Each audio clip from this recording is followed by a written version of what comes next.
Hi there, I'm Dr. Stephanie Falk, and today I want to share 3 tips on staying connected in your intimate relationship. If you're anything like me, you've probably had a friend or two that seem to be involved in a really great relationship, and then over some time and years, they're no longer together. And as you sit down with your friend and kind of explain, hey, you guys seemed really happy, you seemed committed, you seemed connected, what your friend relays is they didn't really see it coming either. They just kind of woke up one day and they felt like they'd really drifted apart. And I think perhaps for some people that's, inevitable. Maybe they grow and change in ways that are so significantly different that they're no longer compatible. But I think for the majority of us, we can establish protective factors around our relationship that as we face various stressors and exciting times and grow and change, we do so as a unit and evolve together.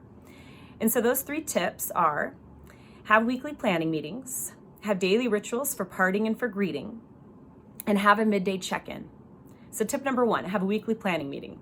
I certainly get that it doesn't sound sexy in any sense of the imagination, but I think that it's highly preventative in terms of drifting apart on the day-to-day.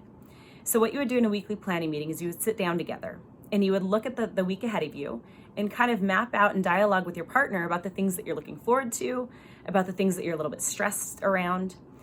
And as you dialogue together, you're able to kind of have a window into your partner's week in such a way that you can see, how can I best show up for my partner? If they have a meeting on Wednesday that seems really stressful, then keep that in mind and know that on that day, maybe they need a little bit extra encouragement. It also allows you to try to identify throughout the week, where's our shared time together, and to plan that and to put that on the calendar to make sure that it happens. Tip number 2, have daily rituals around parting and around greeting. So what really is this? Basically, it's coming together as a unit before you face your day. And so what that does is it sends a message to each other that even though we're doing our day-to-day individual tasks, we're still a team, we're a unit, and we're facing this day together, even though we're not in the same physical proximity doing the same tasks. And so that could be as simple as a hug and a kiss for some couples. Maybe it's a certain phrase that you exchange when you part, a meaningful phrase for the two of you. Maybe it's daily meditation or daily prayer. It doesn't really matter what it is, but as long as it's a ritual that you can count on in the morning.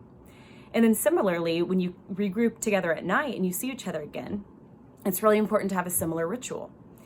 And this is also incredibly important, I think, for other people who might be in your household, that they know that no matter what happens, when mom and dad return, home together, or a couple returns home together, that they kind of make a beeline for each other and they check in and they regroup, even if it's just for a minute.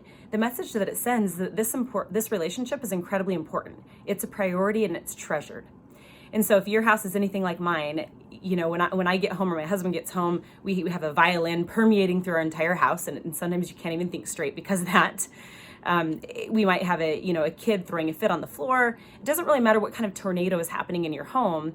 You still are involved in this greeting ritual together. You can count on it. You know that it's there, that your partner is going to show up for you. And again, it can be as easy as a hug and a kiss. It could be a phrase. It could be some kind of saying that you have together.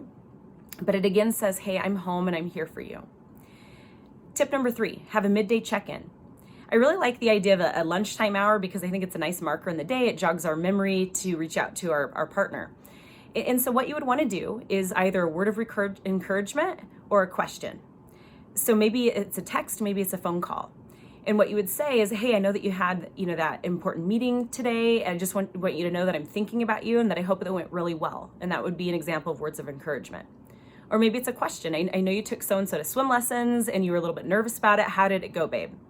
And so you let them know that even though they're out of sight, they're definitely not out of mind. That's the whole idea with a midday check-in. You allow your partner to know that they're in your heart, even though you're not together. So I hope it's been meaningful for you to consider these 3 tips for staying connected. The overarching idea is that you're establishing protective factors around your relationship so that you're still connected on the day-to-day, so that as you grow and change, you're able to do so together. You're able to support one another in healthy growth as a couple. So again, just to reiterate those tips, tip number 1 is a weekly planning meeting. Tip number 2 is a daily ritual around parting and greeting. And tip number 3, have a midday check-in. I hope it's been helpful to listen to this tip. I appreciate you tuning in. If you don't want to miss a video, feel free to subscribe. And I hope that this finds you having an absolutely beautiful day. Thank you.